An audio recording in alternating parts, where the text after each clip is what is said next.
We still do 7 NUFC Matters show a week for free. But if you want to help support NUFC Matters, then there are a few ways of doing it. Hit the like button on each live broadcast and video. This helps the channel grow. Hit the subscribe button and select the all notifications bell so you don't miss a single show. If you want to help us financially, then you can join the channel using this button with the membership starting at $1.99 a month. Or you can drop us a donation in the chat using a super sticker. We're also looking for sponsors. If you'd like your brand advertised on the flyers for the show and featured during the ad break, then email John at nufcmatters.com to arrange today.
Good evening, welcome to NUFC Matters with me, Steve Wraith. Thursday night brings Supermac and Gibbo. Good evening, lads.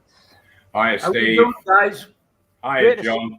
Great to see you both. Great to see you both. And as always, plenty to talk about in the next hour about Newcastle United and what is going on.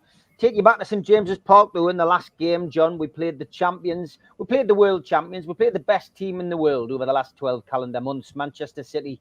My prediction, of course, was a 2-1 win. At half-time, mate, I was sitting pretty.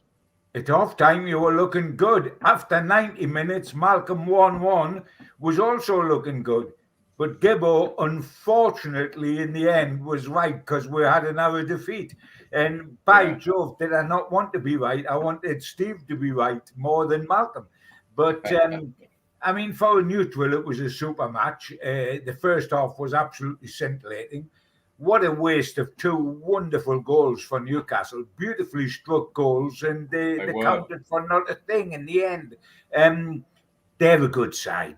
There's no doubt about that. City are a good side. They find ways to win, and good sides find ways to win. And they did exactly that. I mean, I thought we were colossal first half. We totally ran out of legs second half.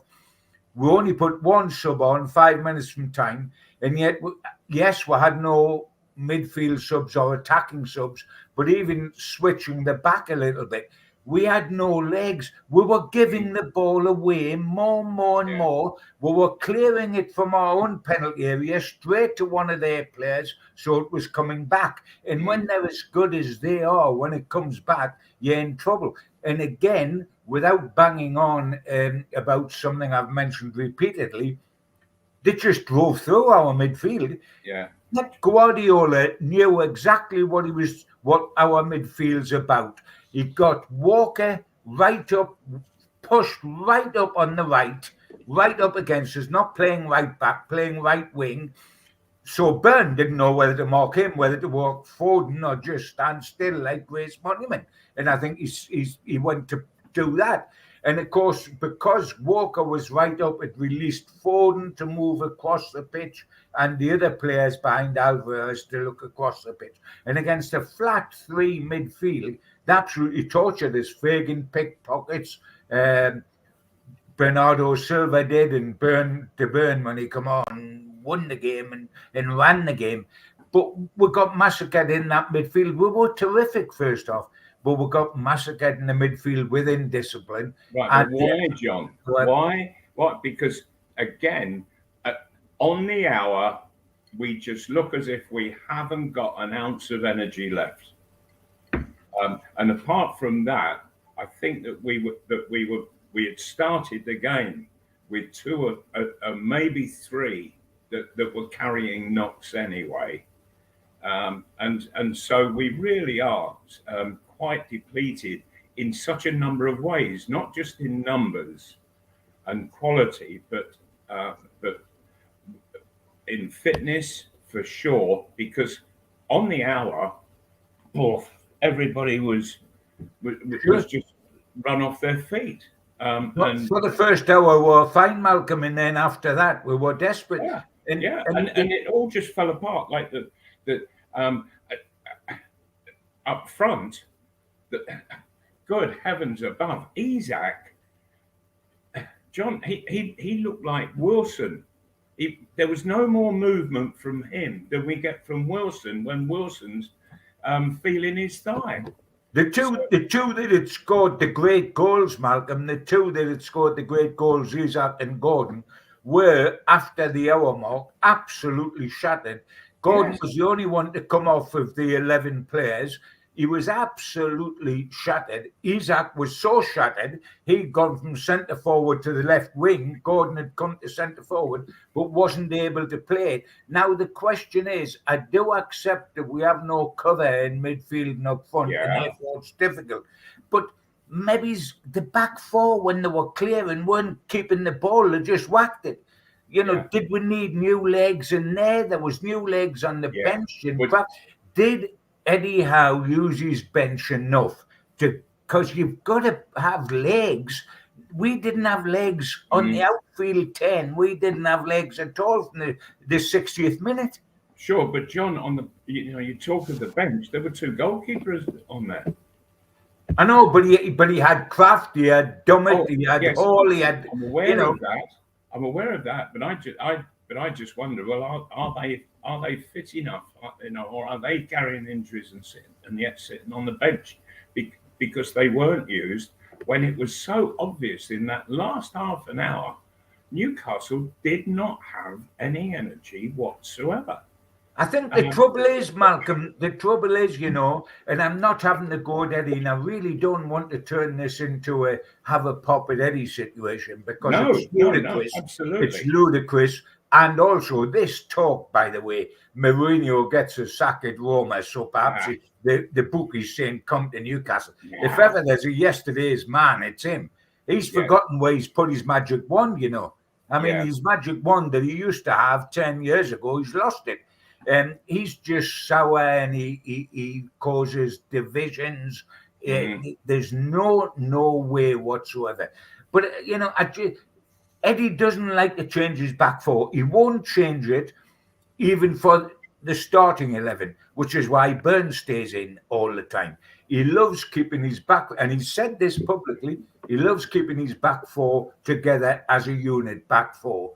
And I think that even comes to the sub situation because the back four were giving the ball away terribly in the last 20 minutes of the game. Yes. And yet Kraft wasn't called on. Wasn't called on. The Cells wasn't called on. Right, but there was nobody really showing for the ball. For example, Sean Longstaff, who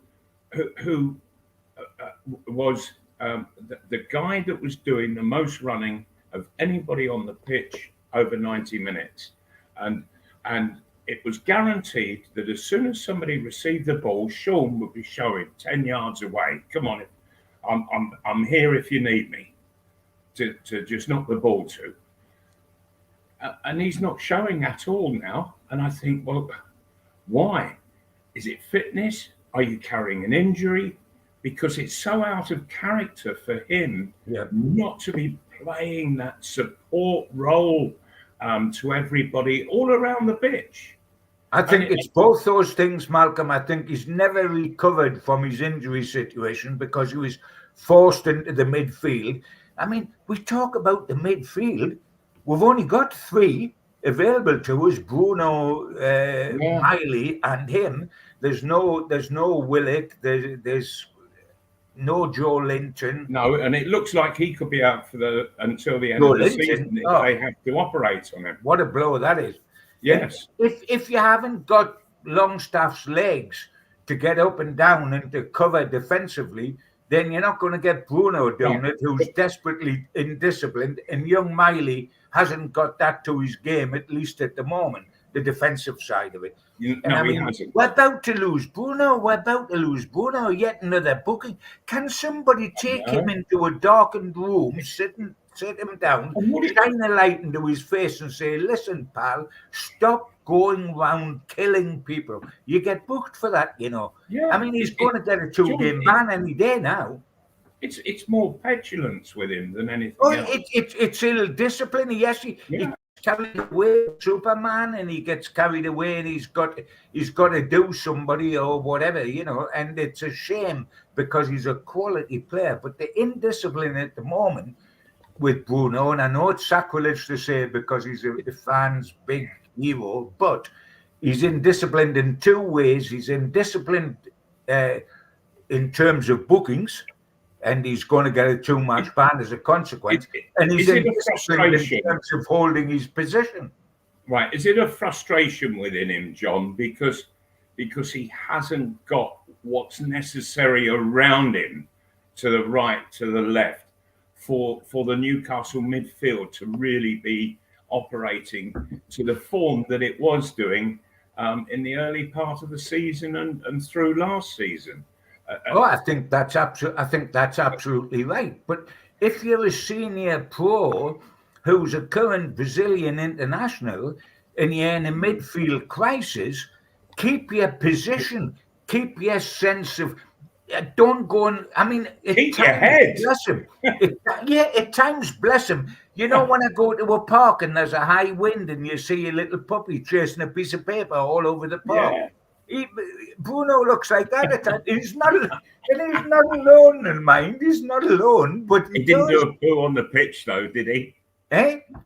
He didn't do a puppy poo on the pitch, though, did he? It's about the only thing that he hasn't so far, but that you never know. But I'm not having a pop at him. He's a wonderful player, but we've got such a lack of discipline. They're driving a bus through our midfield at the moment, the opposition. They're driving a double-decker down the centre of the pitch. And yet, when things were going so well in the sort of 18 months before Christmas, everything seemed so organised, so together, and now it's all just sort of disbanded, fallen apart, and it's almost as if they don't know each other's names at times. Mm-hmm. I mean, honestly, I've got to keep hope because I've got faith in this team. We're playing badly at the moment, but it is the moment that got us to where we were at the beginning of the season. We've got some good players. I mean, you still look at that team, and even on the park, yes, Pope's missing, and Willock's missing, and Joe Linton's missing, and Wilson's missing. Good players, but we've got Isaac, we've got Gordon, we've got Bruno, we've got Botman, we've got Trippier, we've got people with huge reputations, and they've got to come back. What worries me, one of the things that worries me as well, have you seen this guy, Trippier, bless him, he's just got Footballer of the Year for 2023, and that was deserved. But he got a torrid time against Doku, the outside left in the first half. And on top of that, John, and then he went. By the way, he went down as quick as a Titanic on their winner when Bob scored the winner. I thought he went down. Well, he did, but he had miscontrolled it, and it had bobbled off him, and he set Man City up for the goal. I mean, but there we are. Let's not get too dispirited. I'm going to cut my throat before the hour's up, if I'm not careful. When we go and beat Fulham and march on Wembley, it'll all be wonderful. It will be. It will be. Nice. The chat's gone wild. They said that's the record. Steve hasn't spoken for 13 minutes, but this is the Supermac. It is a record, Steve. I am just a facilitator. And can you go to sleep with your eyes open? I probably can. Julie says I'm going to start doing mime next. But yes, good stuff. Okay, we had a few messages came in earlier on, so let's move to that. Blue Rhythm Boy said, Gibbo and Mal, is this a recalibration season? And we are where we are, and we are where we should be in the table, given the squad we've got, or do you think we've dropped off? And David McLeod will chuck this one in as well. Malcolm, I'll come to you first. Hypothetical question. If we hadn't had the injuries, where do you think it would be right now? I say third spot. So interesting. I mean, this season was always going to be difficult, Mal. Yeah, I don't know whether we'd actually be hitting third spot. This season there's been a massive resurgence in Liverpool and Aston Villa and others. So, but certainly I think would be in the top 6 or 7. But it's all glaringly obvious what on earth is going on in terms of injuries and thus that's leading to short of numbers, lack of fitness. That's causing further injuries again. And how many injuries have we got where it's not out for just a couple of weeks, but it's a couple of months or more? Always, Malcolm, isn't it? So many of them, John. Get. Yeah, it's way too many for one football club to be suffering. So you've got to ask the question why. I'm not pointing any fingers at anybody in any way, but surely it needs to be investigated to find out why. Is there something that we're not doing quite right in training, or is there something that we're doing too much in training? Is there some exercising that we could be doing and aren't? You know, whatever it is. Or are the studs in the boots the correct studs to be wearing for what the pitches are? And you need to go through the whole shebang just to try to find what the problem is. And I mentioned studs in boots because I think Joe Linton, that he is a big lad. He's a big, heavy lad. And the kind of pitch that he's now playing on, it favours the little fellas. And it's with this nylon mesh that the grass grows through, that it can be just that little bit slippy. You can't get a long stud in. You've got to wear tiny little studs, really, and not even screw-ins, rubbers, and they don't give the support to the heavier and much taller guys. And the other big fella, Dan Burn, how many times has he slipped over? Right. So there is a problem there, and got to find a solution to it for both Dan Burn, for both Joe Linton, and for others in the side who have finished up injured and out for a long time. Good heavens above! I've never known such numbers from a single club like this. To be out. That's absolutely true. And the thing that shocks me, and they did with Joe Linton, you get what looks like an innocuous injury at the time, like he tries to turn quick, his leg gives away, and he's in. And then you hear he mightn't play again for the whole season. I mean, nobody's out for a fortnight apart from Callum Wilson, who's always out for a fortnight. But why is he not getting the grip? Because. So you've got to look at the studs. You've got to look at maybe the firmness of the boots that he's got on his feet. There's got to be reason, or is it just that he's one big lad who's finding it difficult to turn on the surface? I tell you one thing, Big Joe is going to be one heck of a miss, because with the midfield as lightweight as it is at the moment, Joe was the one that put some muscle in that. Yes, he did. Power and a bit of discipline in that midfield, and therefore he's going to be huge. And he's not being physically supported by Sean Longstaff. Sean's he's sort of half in and half out the game. He worries me, Malcolm. He worries me, Malcolm, because when we were doing well, you and I agreed and often said it, he was the glue that held the midfield together. when Yes, we were he doing was. well.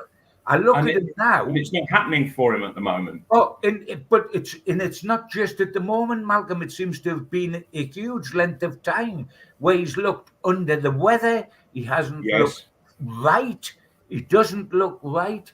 He's not helping himself in terms of his reputation.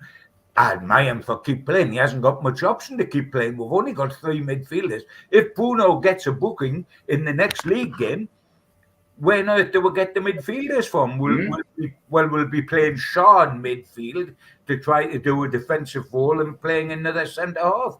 We're really struggling. Well, I'm not sure that we'll find a replacement in the under-18s. They got beat 5-0 at home last night by They Bournemouth. did. And I laughed at thinking of that, Malcolm, and I'm not being cool, but I laughed at that because an advert dropped into my inbox from Newcastle United's official site, TV site, and it said highlights of Newcastle 0, Bournemouth 5. I thought, well, how many? This must be the shortest video I've ever seen in my life. If it's a highlight. Good crack. I didn't bother watching it, I've got to say. No, definitely not. I tell you what, I mean, I was in town on the day of the game, and it was, I mean, I was in early and I saw the Bournemouth lads getting walked around and you know, forget the result. And boy, as a Newcastle fan, you'd want to. But isn't it great to have, it must be a great experience, that, Malcolm, for, you know, for the under-18s to have a trip up to Newcastle. They clearly came up the night before, did it like a Premier League team. They were walking along the quayside, taking in the sights. Then they'll have gone and done a spot of training, last training session before the game. And then they've got a chance to step out onto St James's Park in front of 2,500 brave-hearted souls who turned up, who paid £3 a pop to get in. But you know what? That must have been fantastic for them. For them, absolutely, because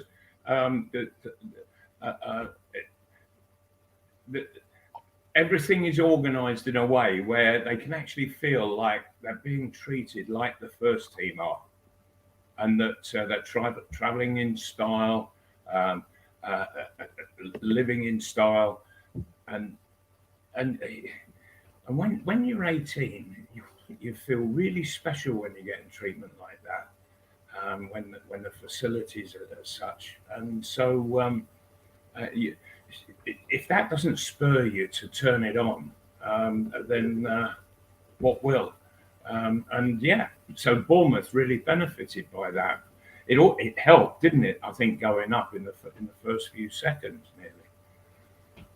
Yeah, no doubt about it. Okay, plenty of questions coming in. Having a Turkish though says, Mal, great point. Bournemouth had constant injury problems, never had the first 11 available, was always being questioned by the fans. And Gibbo, a question from Blue Rhythm Boy: is the Phillips deal as dead as we are led to believe?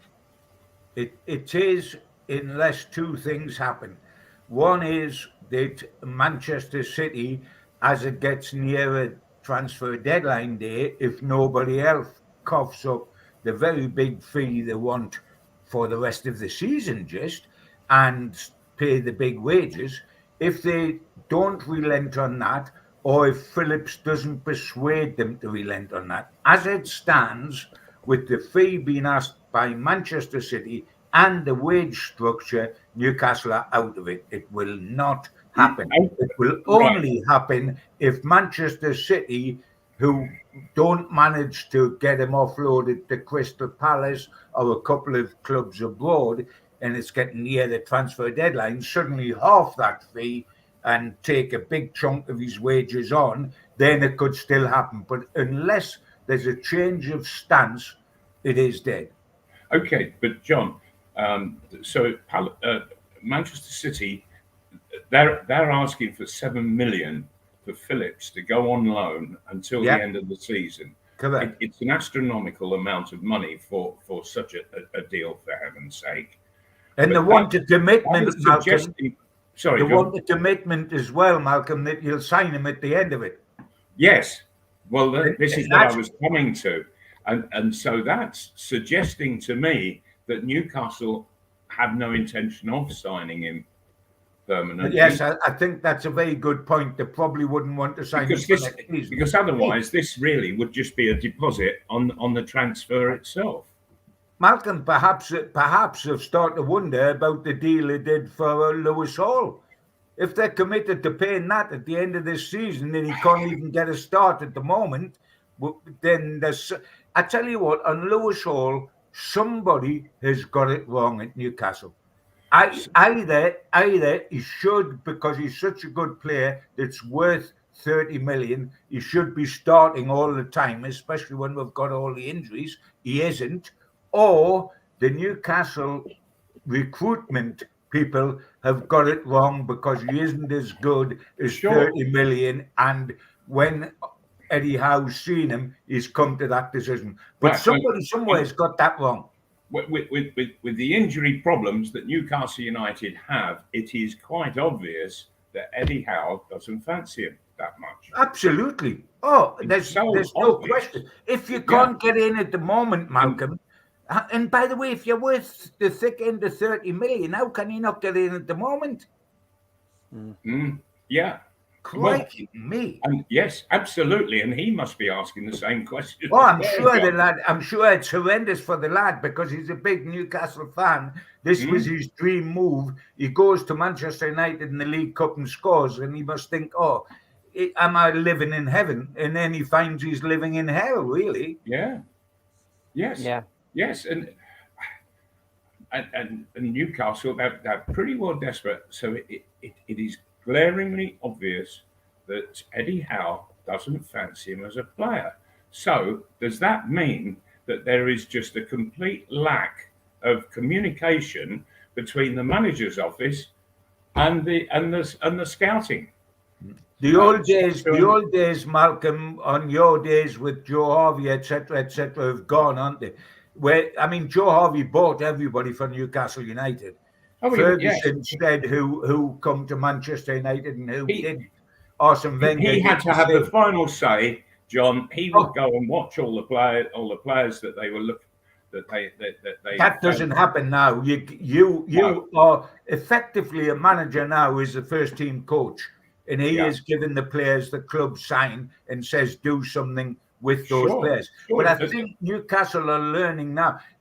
The reluctance to commit themselves to Phillips is because at the end of this season, do they want him for next? Will he have proved good? He hasn't played for 2 years, for goodness sake. I mean, if I was signing the bloke who was at Leeds, I would sign him tomorrow. But I'm not. I'm signing the bloke that's at Manchester City and has never played. Sure, but we've been talking about Newcastle not picking a particular player that's just been brought in. But has the same situation arisen at Manchester United with Phillips? Because he can't get in the side. He never has under Pep Guardiola. Has somebody else in the club gone out and bought the player and Pep's gone, that's more than possible, Malcolm. In the current climate, that is more than possible. Yeah.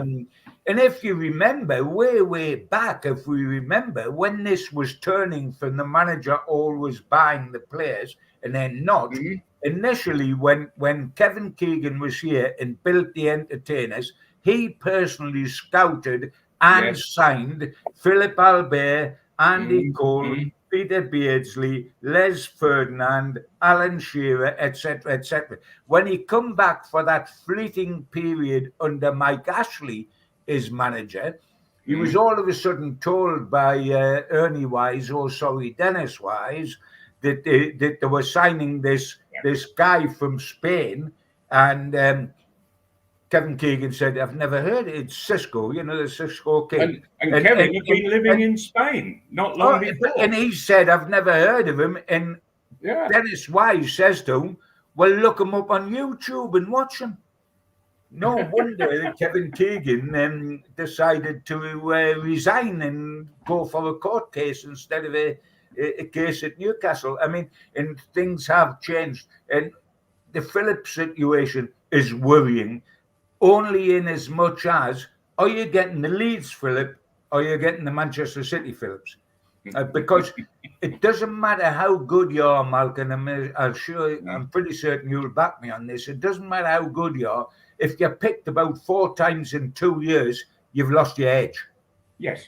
Yeah, totally. You're not playing enough. No, totally. But Phillips, he's not a Manchester City type player.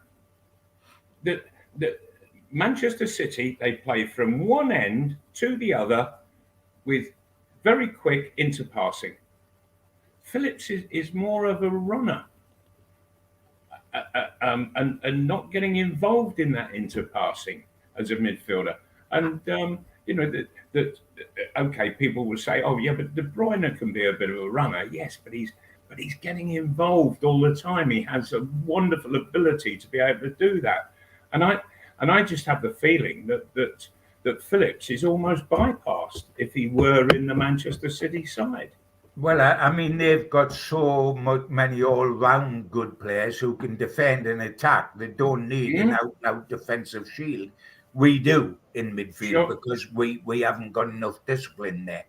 But as I say, the one I've got to keep coming back to it and reminding ourselves, including me, it is not all doom and gloom. We have come on so quickly, fourth last season, Wembley Cup final, Champions League this season, 4-1 against PSG, win at Manchester United in the League Cup, etc., etc.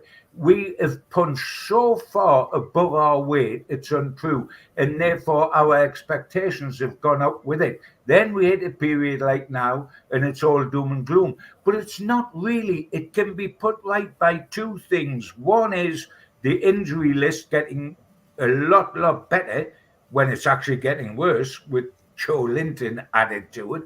But we need that to get a lot better and a couple of significant signings, preferably in this window, not just in the summer. And we fly again, because I've got to keep reminding myself what a good player Botman is, what a good player Trippier is. Forget the mistakes he's made. He's a good player. So is Botman. So is Bruno. Lewis Miley is going to be. Isaac is a wonderful striker for me. Gordon, fabulous. Big Joe, very good. Now there's the basis of a team. You mentioned Shaw, but Shaw does a terrific job. Shaw at the moment is since the change of manager, terrific. Yes, absolutely. But will somebody tell him, please, that in the last 10 minutes you don't go and play centre forward? I thought you weren't going to mention that this week. Wait a minute, I'm just checking how long that stuck. Time out. We'll try and get it away. Go to the adverts before you mention that. Big thanks to all our sponsors: Skips and Bins, telephone 0800 25 45 25 3, email inquiries at skipsandbins.com, website skipsandbins.com, easy contract, free and pay as you go waste collection. Thanks again to Mr. Vicky's Sauces, handmade in Cumbria. If you'd like to order some, then give them a call on 01768 210 102. Go to the website, mrvickys.co.uk, or drop them an email, info@mrvickys.co.uk. A big thanks to United Group Travel. They're a family firm based in Morpeth with pickups throughout the Northeast. No strangers on our tours, just people you haven't met yet. They've got a presence on Facebook and a website, unitedgrouptravel.com. If you want to make a booking, give them a call on 01670 632 460 or mobiles 0791 666 4174 0795 71 41654. Thanks to Darren Baldwin Funerals, independent funeral directors. Let us look after you in your time of need. They're based on Old Durham Road in Gateshead, and you can contact them at their website, darrenbaldwinfunerals.co.uk. Email darren@darrenbaldwinfunerals.co.uk, or give them a call, 0191 478 2730. A big thanks to Media Arts for all the help with the technical side of things. And a big thanks to New Workwear. You can find them at newworkwear.com. If you want to help the channel, hit the thumb up to subscribe, hit the subscribe button, and share to your other social media. You can also pay a one-off fee of £25 to get a scarf, a cup, a pen, and a membership card. Go to the website, nufcmatters.com, and click membership, or put your smartphone over this QR code. We also support the food bank on this channel.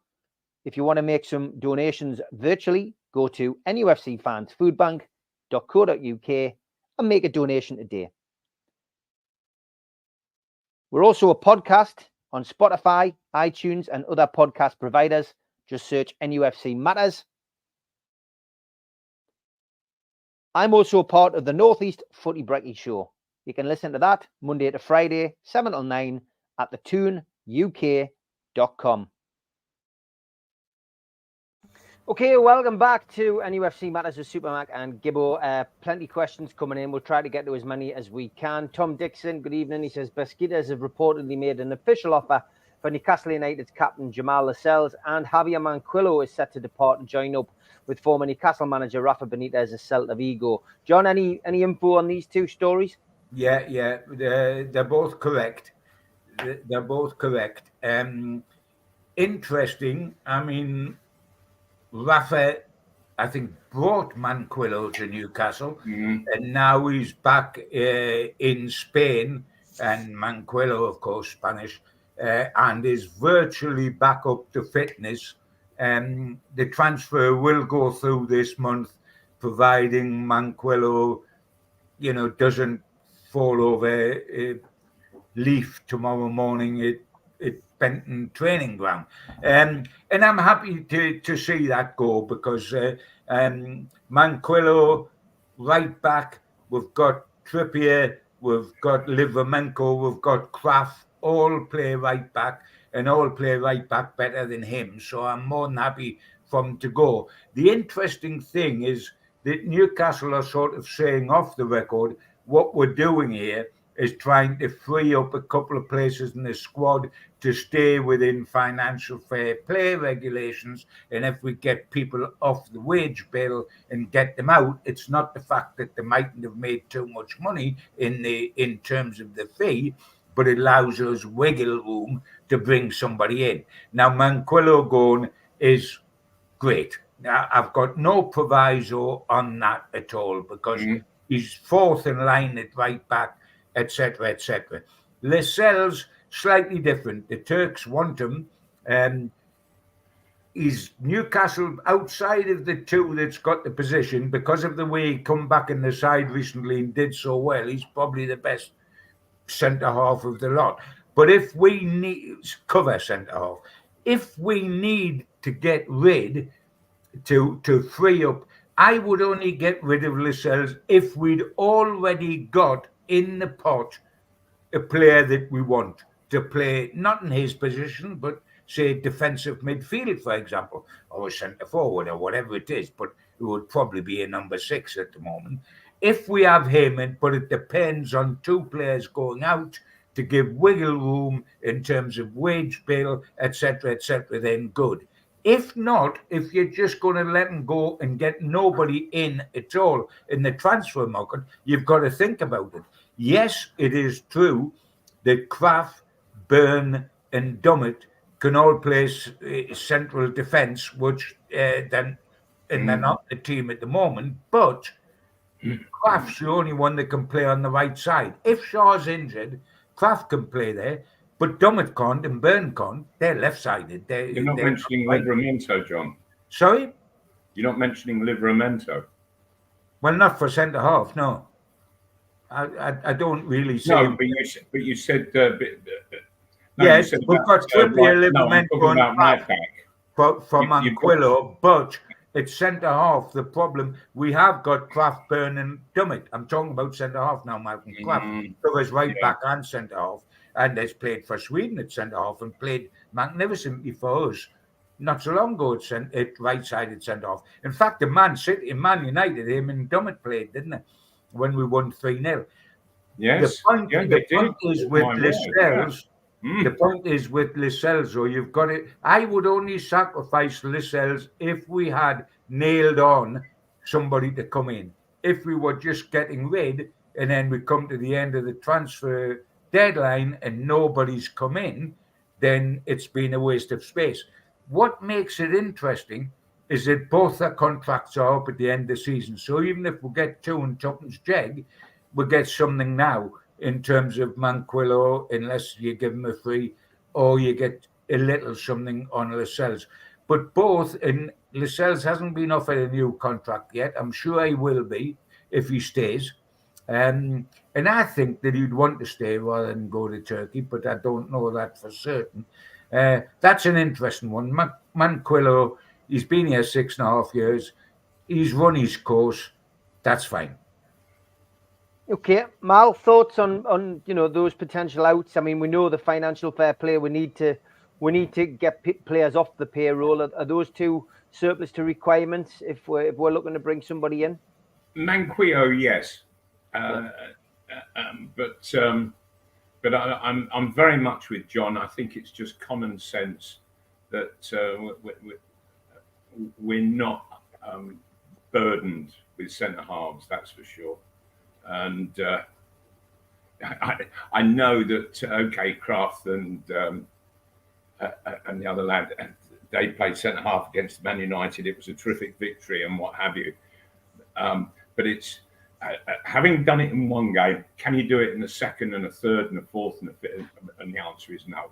It won't happen because then they will be looked at as to how they're playing, and opposing managers will organise their forwards to completely break them down.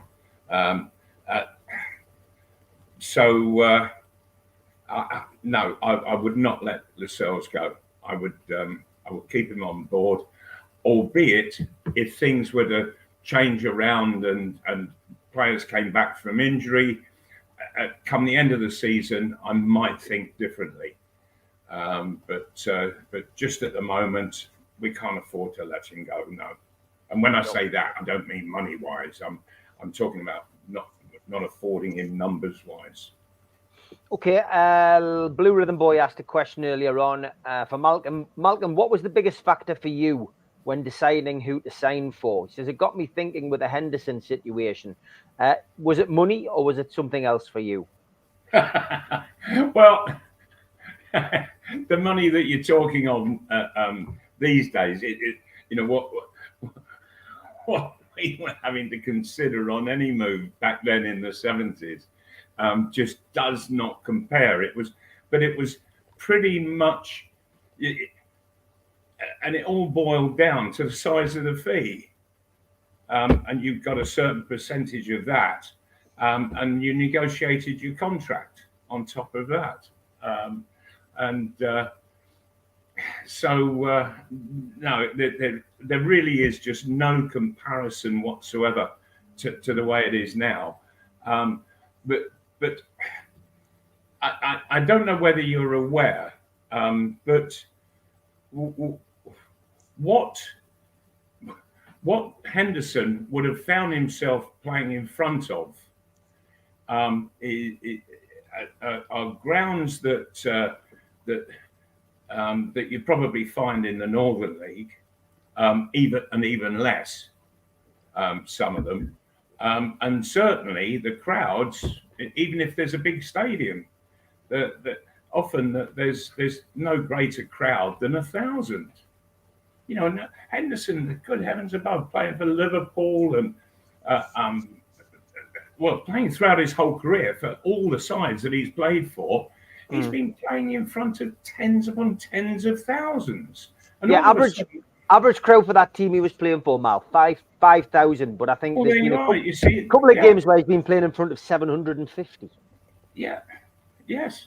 Yeah. And, mind you, he mightn't realise it, but he could be going from the frying pan into the fire, because in a totally different way, Ajax are not Ajax anymore. They're Frey Bentos.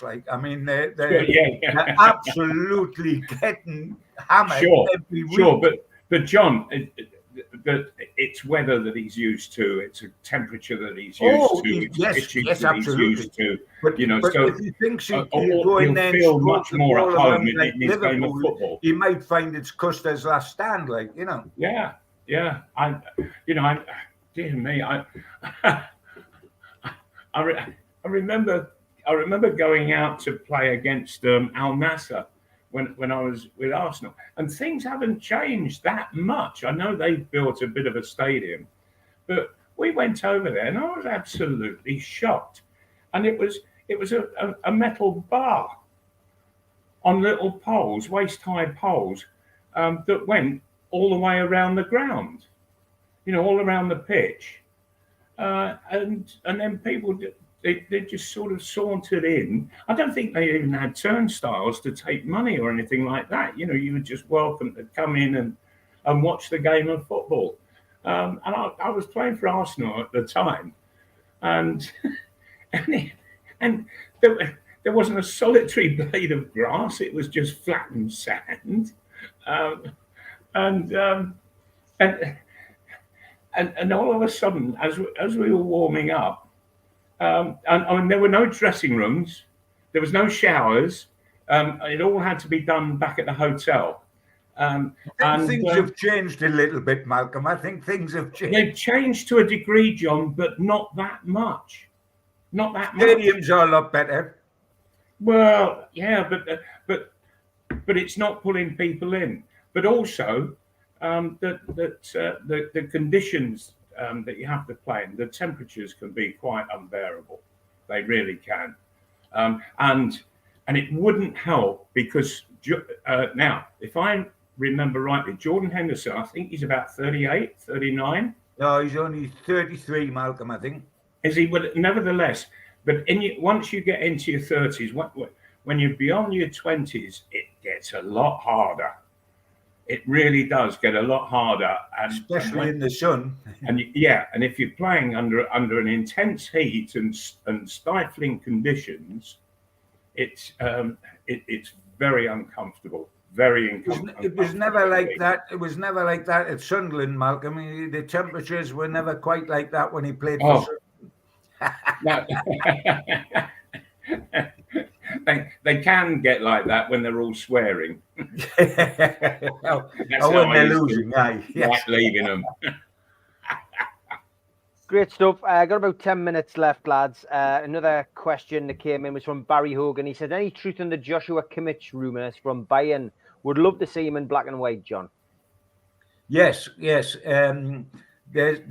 legs in that. I think the trouble is that at the moment the player's leaning towards the summer rather than January. That's fine, and I can understand that because at the moment you're going foreigners and you're going to win things and you want to be part of winning something and you want to complete that before you decide on what your future is. To a certain extent, we can do with a big lift by getting somebody before January's out, can't we? We could really do with getting a top quality, say, midfielder before January's out. John, but Eddie Howe has come out and has actually said we cannot spend any money with FFP. We cannot. The only way they could do any money without breaking those rules, and we're witnessing what since those rules have come in, they've now charged and deducted 10 points from Everton and then charged them again with further offences. Newcastle can't afford that. No club can afford what I tell doing. you what, if Manchester City are found guilty, they'll go in the Conference League, won't they? With 115 charges against them. Yeah. But I mean, I think they'll be found guilty of some of them, but I think the football authorities, I think they'll bottle. Oh, they're flapping like they're twitching like a fried egg. Yeah, I think they really are. The situation, the only way Newcastle... This is the best side in the world, for heaven's sake, as they proved last season. Best club side. And the authorities charging them with 150... Oh, sorry, we've just won we've just won all the cup competitions of Europe, and you want to charge us. Yeah. But the interesting thing on going back to what you said initially, which is Eddie Howe said Newcastle can't afford to buy somebody out. Well, they can afford it, but they aren't. Wait a minute, Malcolm. The only way there is round it, if they wanted to get rounded, is to do exactly what they're supposed to have done with Lewis Hall, which is take somebody now on loan and commit to buying them in the summer, because it then goes in the next transfer budget. Yes. So it can work. And of course, that's what Manchester City are trying to take advantage of with Phillips. Have him on loan now for 7 mil, buy him in the summer, the deal's done. That would get round financial fair play. But you've all got to realise that you want the player 100%. And because of Phillips' playing record, you're not certain. And you've also had your fingers burnt at the moment with the Lewis Hall situation. Yes. Absolutely, John, and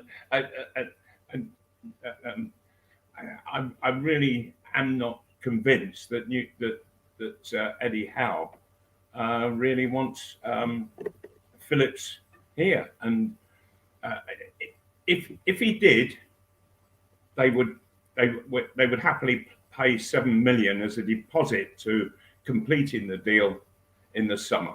But I think they want him here as on loan, on loan only. On loan, without, if he does well, you buy him. If he doesn't, you send him back. They only want him on loan. 7 million only for on loan is huge, mind. That is a huge fee for a loan player. Yes, it works out at £500,000 a week. Well, and the question I would then ask is, and you're not paying the player out of it. Will he be up and running from day one when he comes, or will he take time to get up and running because he hasn't played enough? And here's our good thought. Because he hasn't played enough, Malcolm, hang on a minute, here's a thought. Because he hasn't played enough, once he starts playing every week, will he get injured? Because of the stress on the body, which he's not used to. And if he hasn't played that much for the last 18 months, then he's not going to be able to play the high tempo game that Eddie Howe requires. It's going to take him a fair old amount of time to get his fitness up to that kind of game.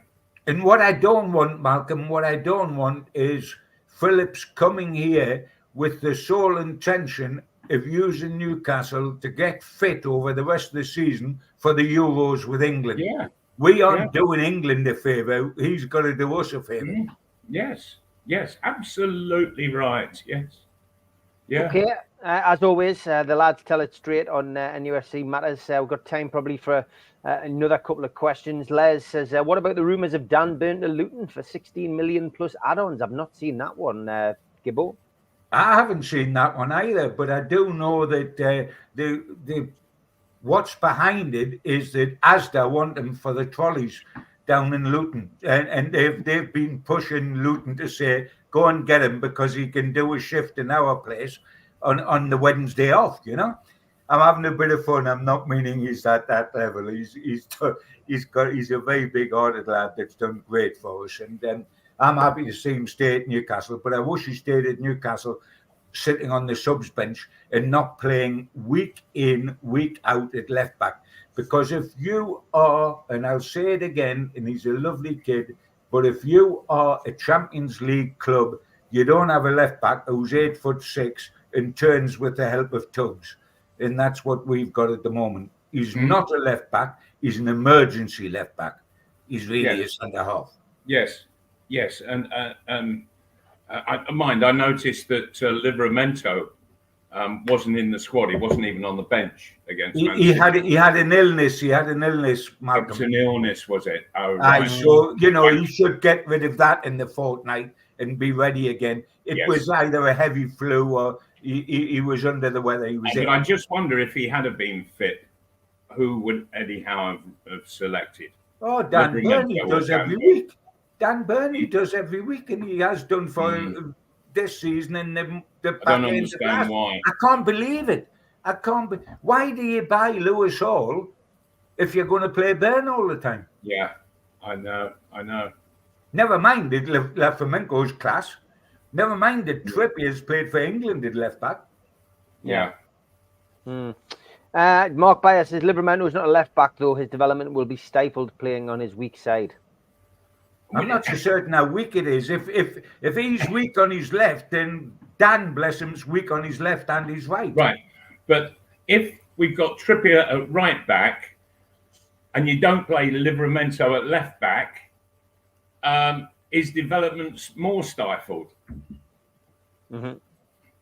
Interesting. Yeah, it's all about you opinion. Play him at left back. Yeah. Yeah, it is interesting. He's definitely a player that's gonna play many games for Newcastle. Of that, there's nothing more certain than that Big Dan will continue to play left back for Eddie, and he'll certainly play left back in the next game because it's at Fulham, which is where the club he used to play for, and B, when Fulham come up here and we won 3-0, Big Dan scored against them. So the biggest certainty is Big Dan plays at Craven Cottage in the FA Cup. Yeah. We started with Man City. Let's finish with Man City. Alan Thompson had asked a question earlier on. Do you think we saw the champions at St James's Park last weekend? Do you think Man City are going to win the league, lads? No. I think. Sorry, Malcolm. Go on, John. I think it's a 2-horse race. I think, and it's not Arsenal in the race, and it's not Aston Villa in the race. It's not Aston Villa in the race, and it's not Spurs in the race. It'll either be Man City or Liverpool, and the only time Man City haven't won the Premier League title in the last 5 years, it was won by Liverpool, and I think it's between the two of them again. I wouldn't bet against City because they're always stronger in the second half of the season. And yes, they are. And this is it. I wouldn't bet against them, but if it's a 2-horse race for me, it's Liverpool and City.